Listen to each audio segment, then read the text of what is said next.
Imaginez vous balader à Rome en 1606. Un homme s'enfuit dans les ruelles sombres, une épée ensanglantée à la main. Il vient de tuer un homme lors d'un duel au jeu de paume. Pour ceux qui ne savent pas, le jeu de paume c'est l'ancêtre du tennis. Mais cet homme, c'est pas un simple brigand. C'est le peintre le plus célèbre de l'église. Bienvenue dans la vie de Michelangelo Merschizzi, dit le Caravage.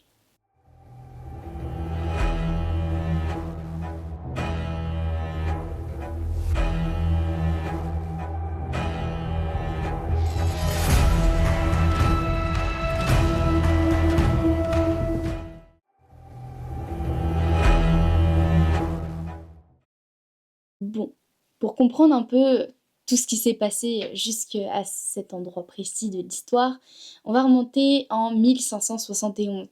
Michelangelo naît alors le 29 septembre 1571 à Milan, dans la paroisse de Santa Maria de la Passerella, là où ses parents résident tous les deux, et ils sont tous les deux originaires d'un village qui s'appelle Caravaggio dans la région de Bergame. À 6 ans, la peste frappe la famille de Caravage et malheureusement il va perdre son père, son grand-père et son oncle. En l'espace de quelques semaines, ce traumatisme va forger son obsession qui déborde pour la mort et l'ombre. À 20 ans, il va disparaître des radars pendant 4 ans. L'hypothèse de Andrew Graham Dixon, ce serait qu'il ait commis un premier meurtre ou une agression grave à Milan.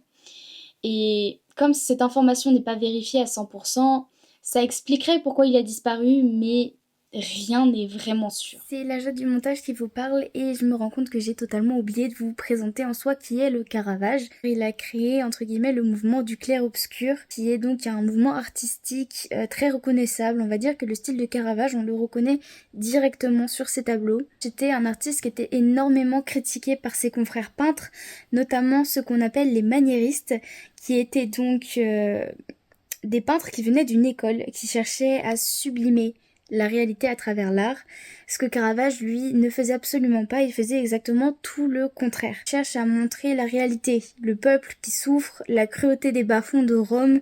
C'est vraiment un artiste qui va montrer ce qu'est la vraie vie. Il va pas essayer de sublimer, d'enjoliver les choses, il va vraiment essayer d'être le plus brut possible. Par exemple, il a fait un tableau qui s'appelle La Madeleine repentante, qui représente littéralement une femme qui est accroupie et qui pleure, car en fait c'est une femme qui vient d'être fouettée.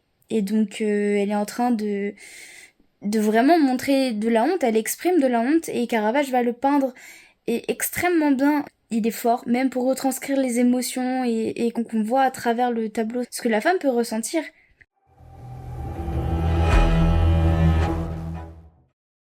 Il va débarquer à Rome sans rien, pas d'argent, pas de protecteur. Il va commencer par devenir une vraie star, vraiment. Malheureusement pour lui, son dossier à la police romaine, donc l'Archivio di Stato, était plus épais que tous ses carnets de croquis réunis. Et oui. Par exemple, l'affaire des artichauts, qui a eu lieu le 24 avril 1604, qui est donc vérifiée par des rapports de police. Il a agressé un serveur parce qu'il ne lui a pas précisé si les artichauts étaient au beurre ou à l'huile. Il va finir par lui écraser le plat sur le visage. Je crois qu'il est un petit peu colérique, le Caravage. Un autre exemple des choses que Caravage a pu faire, c'est ce qu'on va appeler la dirty painting. En gros, il va peindre la Vierge Marie en utilisant le cadavre d'une prostituée qui a été noyée dans le Tibre. Les cardinaux, eux, quand ils vont voir ça, forcément, ils vont hurler au blasphème. Mais ils achètent quand même le tableau, parce que son réalisme est hypothétique. Encore, là, je ne comprends pas vraiment tout. Pourquoi, s'il vous plaît?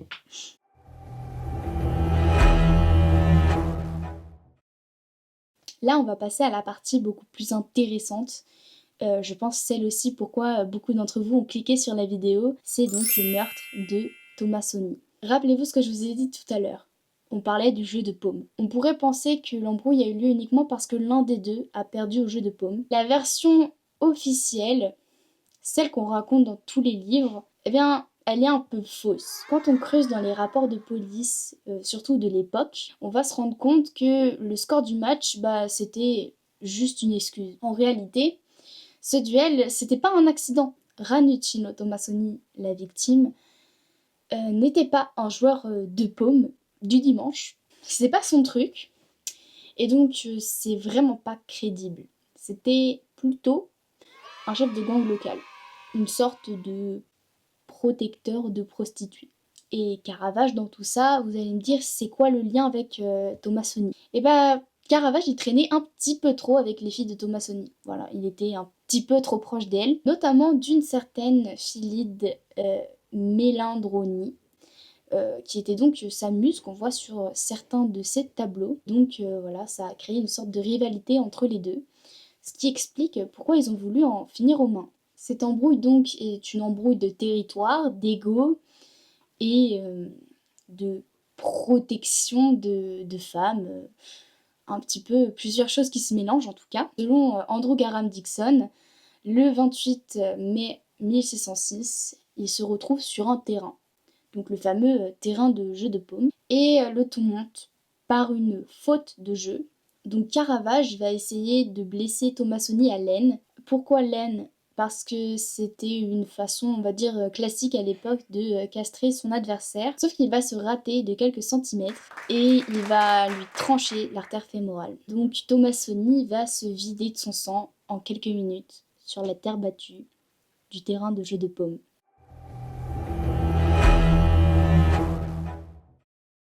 Et donc c'est là que l'histoire elle devient un peu folle, parce que Caravage c'est pas juste un peintre qui est colérique, c'est désormais un assassin qui est recherché.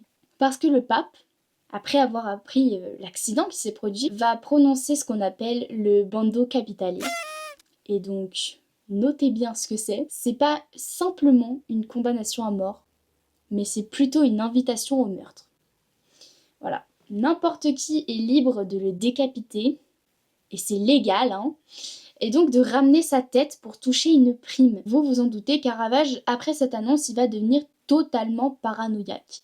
Il va s'enfuir à Naples, à Malte et aussi en Sicile. Et vraiment, il devient tellement fou qu'il dort avec son épée, qu'il peint son propre visage sur des têtes décapitées, par exemple Goliath. Et c'est un peu un cri de détresse qu'il va lancer pour pouvoir obtenir sa grâce du pape. Malheureusement pour lui, il va mourir en 1610. Nulle part, hein. Il va mourir sur la plage. Mais est-ce que c'était un assassinat ou une maladie qui l'emporte?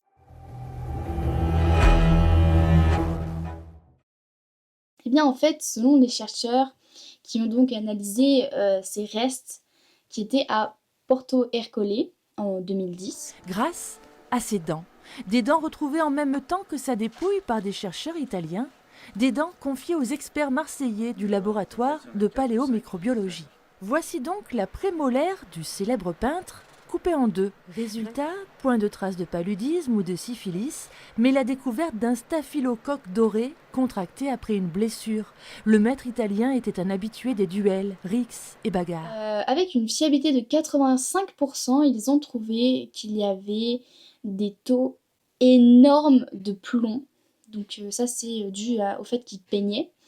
Et également du mercure explosif. On va dire qu'il s'est pris un bon combo, voilà. Donc ça l'a pas aidé. Il a vraiment été empoisonné par sa peinture et ses blessures de rue. J'ai pas l'impression qu'il ait eu beaucoup de chance, mis à part professionnellement, artistiquement.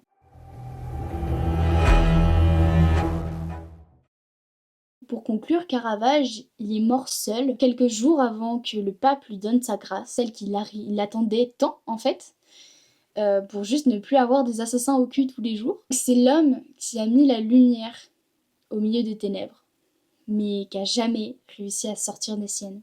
Pour un artiste de sa renommée, c'est un peu triste de finalement de pas profiter de ce qu'il fait et de sa vie en fait. Il aurait pu avoir une très belle vie, mais il a fallu que tout s'éteigne en peu de temps. L'histoire de Caravage, elle mêle deux choses que j'adore. J'adore l'art et les faits divers. Donc je me disais, quoi de mieux pour commencer une série de vidéos sur les artistes et leur vie que commencer par Caravage, qui a eu une vie assez triste, assez malheureuse, mais quand même assez intéressante si on fouille un petit peu. De plus, il est vrai que j'ai pu étudier certains de ces tableaux en cours d'histoire de l'image au lycée. Et je trouvais ça un petit peu dommage qu'on n'ait pas pu avoir cette dimension historique de ce qui s'est passé dans sa vie pour comprendre vraiment l'essence de ces tableaux. On a vu les tableaux, on s'est dit ok, ce mec est un peu dark, il peint des gens qui sont décapités. Euh, mais on se dit ok, bon, c'est pas grave, c'est peut-être juste le mouvement artistique qui fait ça. Et au final, en vrai, on se rend compte que bah, c'est beaucoup plus profond que ça. Ça représente un malaise psychologique, une peur. Enfin, c'est toute une histoire et c'est super intéressant. Et forcément, quand on a entendu son histoire, eh bien, on voit plus ces tableaux de la même manière. Ces tableaux, c'était vraiment le reflet de sa paranoïa. Si cette enquête vous a plu, n'hésitez pas à mettre un pouce bleu, à commenter, pour peut-être me donner et me suggérer des prochains artistes que je pourrais traiter en vidéo. J'espère que cette vidéo vous aura plu. Si vous souhaitez avoir plus de détails, je mets toutes mes sources en bio et vous pouvez également aller regarder sur YouTube, il y a énormément de vidéos intéressantes qui parlent plus en détail de ce qui s'est passé et de ce que Caravage a pu vivre et faire. Sur ce, moi je vous fais de gros bisous. C'était Doudou.